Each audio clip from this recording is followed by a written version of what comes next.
মূলত আজকের আমরা এই মানববন্ধন তার মূল উদ্যোগ নেওয়া হয়েছে এই কারণে যে 5ই জুলাই থেকে 5ই আগস্ট পর্যন্ত যে ছাত্র জনতার পক্ষে যখন সাধারণ শিক্ষার্থীরা নেমেছিল এবং স্বৈরাচারের বিরুদ্ধে যে ধরনের কার্যক্রম করে আমরা এই সফলতা নিয়ে এসেছিলাম, আমরা মনে করছি এই সফলতাকে নস্যাৎ করার জন্য বিভিন্ন ধরনের চক্রান্ত করা হচ্ছে। আপনি দেখেছেন যে 5 জনকে গ্রেপ্তার করা হয়েছে। সাবেক তথ্য এবং প্রযুক্তি বিষয়ক উপসম্পাদক তিনি এর মধ্যে ছিলেন এবং আমরা দেখতে বারবার ঘটতে থাকে, তাহলে আমাদের বাংলাদেশের অবস্থার কোনো পরিবর্তন হবে না। এটি একটি উদ্দেশ্য প্রণোদিত হবে প্রচার চেষ্টা ছিল এবং এই বৈষম্য বিরোধী ছাত্র আন্দোলনের যে ছাত্রদের গায়ে একটা ট্যাগ বা ছাত্রদের গায়ে একটা কলঙ্ক লাগানোর জন্য এই হত্যাকাণ্ডটা ঘটেছে।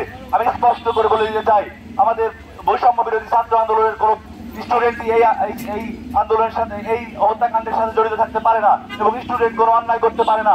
যারা করেছে তারা সেই আওয়ামী লীগ এবং ছাত্রলীগের দোষর ছিল। তাদের ব্যাকগ্রাউন্ড ঘেটে দেখবেন তারা আওয়ামী লীগের বড় বড় কোনো পোস্টেড ছিল এবং তারা কিন্তু আমাদের এই ব্যানারে ঢুকে আবারও একটা অরাজকতা সৃষ্টি করতে যাচ্ছে। সুতরাং আমরা এই খুলনায় না, সারা বাংলাদেশ থেকে আবারও সচেতন করে দিতে চাই যে আমাদের ভিতরে এসে কেউ যেন এমন এই দমন পীড়ন নীতি চালাতে না পারে, সেই বিষয়ে আমরা সোচ্চার হব। আমরা দেখেছি আমাদের পেনাল কোডে 379 ধারা অনুযায়ী চুরির শাস্তি কিন্তু এই মৃত্যুদণ্ড না। আমরা কিন্তু নিজেরা কখনো আইন হাতে তুলে নিতে পারি না। প্রশাসন আমাদের সাথে কাজ করছে, আমরা প্রশাসনের সাথে হাত মিলিয়ে কাজ করব, কিন্তু আমরা নিজেরা আইন হাতে তুলে নিব না।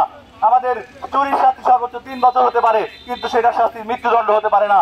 এটা একান্তই ধিক্কারজনক এবং আমি একে নিন্দা জানাই এবং ভবিষ্যতে যেন এমন ঘটনা না ঘটে এবং ছাত্রদের ভিতর থেকে ইনশাল্লাহ এমন ঘটনা ঘটবে না এবং যারাই ঘটাবে এদেরকে আমরা ছাত্র হিসেবে মেনে নিব না।